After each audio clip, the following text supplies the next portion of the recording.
تو میرا حال دیکھ کر اس کی آنکھیں بھر آئیں۔ اس نے مجھے اندر بلایا اور کہا زارا فکر نہ کر، یہ گھر تمہارا بھی ہے، تم یہاں رہو۔ اس لمحے مجھے لگا کہ کامران ابھی بھی وہی میرا بچپن والا بھائی ہے جو مجھے کندھا دینا تھا، مگر کامران کی بیوی شمیلہ کے چہرے پر پہلی ہی نظر میں ایک ناگواری تھی جو وہ چھپانے کی کوشش کر رہی تھی مگر چھپا نہیں پا رہی تھی۔ انہوں نے کچھ نہیں کہا مگر ان کی آنکھیں صاف بتا رہی تھی کہ میں ان کے لیے بوجھ ہوں۔ پہلے چند دن تو خاموشی سے گزرے اور میں نے سوچا کہ شاید سب ٹھیک ہو جائے گا، مگر جب کامران صبح دفتر چلا جاتا تو شمیلہ کا اصل چہرہ سامنے آ جاتا۔ آہستہ آہستہ گھر کے سارے کام میرے ذمے آ گئے۔ صبح سب سے پہلے اٹھنا پڑتا، ناشتہ بنانا، بچوں کو اسکول کے لیے تیار کرنا، پھر گھر کی جھاڑو پونجا، کپڑے دھونا، برتن مانجنا، دوپہر کا کھانا پکانا، شام کو چائے بنانا اور رات کو سب کے سونے کے بعد کچن سمیٹنا۔ یہ سب سے میری ذمہ داری بن گئی تھی اور کوئی شکریہ نہیں، کوئی تعریف نہیں۔ اگر کبھی تھکن سے چور ہو کر چند لمحے بیٹھ جاتی تو شمیلہ فوراً طنز کرتی اور کہتی آخر سارا دن کرتی ہی کیا ہو، مفت کی روٹیاں توڑنے کے علاوہ کوئی کام ہے تمہیں؟ ان کے یہ الفاظ میرے دل میں تیر کی طرح پیوست ہو جاتے، مگر میں خاموش رہتی کیونکہ میرے پاس اور کوئی ٹھکانہ نہیں تھا اور میں نہیں جانتی تھی کہ اس کے بغیر کہاں جاؤں۔ کامران شام کو دفتر سے واپس آتا تو شمیلہ فوراً مظلوم شکل بنا لیتی اور ایسے ظاہر کرتی جیسے وہ مجھ پر بہت بڑا احسان کر رہی ہے اور میں ناشکری ہوں۔ کامران بھی آہستہ آہستہ ان کی باتوں میں آتا گیا۔ وہ بھائی جو کبھی میرے لیے دنیا سے لڑ جاتا تھا اب شمیلہ کی ہر بات کو سچ مان لیتا تھا۔ ایک وقت تھا جب کامران میرے لیے ہر چیز چھوڑ سکتا تھا، مگر اب وہ کامران کہاں گیا تھا مجھے سمجھ نہیں آتا تھا۔ مہینے گزرتے رہے اور میری حالت ایک نوکرانی سے بھی بدتر ہوتی گئی۔ رات کو اپنے کمرے میں آ کر چپکے سے روتی اور نانی کی باتیں یاد کرتی۔ نانی کہتی تھی کہ اللہ پر بھروسہ رکھنا اور کوئی مشکل ہمیشہ نہیں رہتی۔ میں سوچتی کہ کاش نانی ہوتی تو مجھے اپنے پاس بلا لیتی، مگر نانی بھی اس دنیا سے جا چکی تھی اور ان کا گھر برسوں سے بند پڑا تھا۔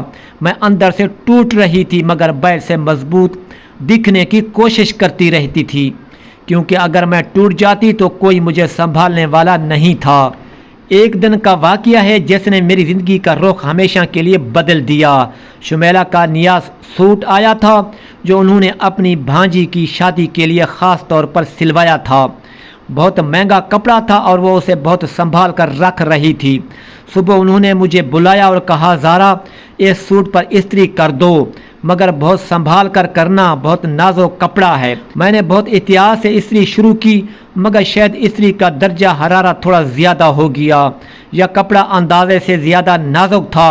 ایک لمحے میں دوپٹے کا ایک کونا جل گیا اور کالا دھبا پڑ گیا۔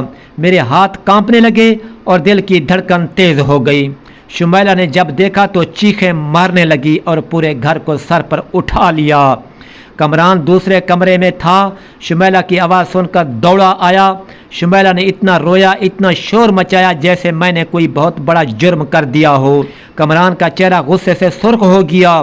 اس نے میری طرف ایسے دیکھا جیسے میں اس کی بہن نہیں کوئی دشمن ہوں۔ اچانک اس نے میرے بال پکڑے اور مجھے گھسیٹتے ہوئے دروازے تک لے گیا۔ رات کے 2 بج رہے تھے، باہر اندھیرا تھا اور ٹھنڈ تھی مگر کامران نے دروازہ کھولا اور مجھے سڑک پر دھکیل دیا۔ میں گری، میرے گھٹنے چھل گئے اور ہاتھ پر خراشیں آ گئیں۔ دروازہ زور سے بند ہو گیا اور میں اندھیرے میں اکیلی سڑک پر بیٹھی روتی رہی۔ پورا محلہ سو رہا تھا، گلیاں سنسان تھیں اور میں تھی جو زمین پر بیٹھی سوچ رہی تھی کہ اب کہاں جاؤں۔ کتنی دیر وہاں بیٹھی رہی مجھے پتہ نہیں مگر پھر اچانک نانی کا کچا مکان یاد آیا جو ڈیرہ غازی خان میں برسوں سے بند پڑا تھا۔ نانی کے جانے کے بعد کسی نے اس کی طرف توجہ نہیں دی تھی مگر وہ مکان تھا تو ابھی وہاں میں اٹھی، اپنا چھوٹا سا تھیلا اٹھایا جو دروازے کے پاس پڑا تھا اور ایک رکشہ روکا، رات کے اندھیرے میں سفر کیا اور نانی کے گھر پہنچی تو دروازے پر پرانا زنگ لگا تالا لگا ہوا تھا۔ میں نے پتھر سے تالا توڑا اور اندر داخل ہوئی۔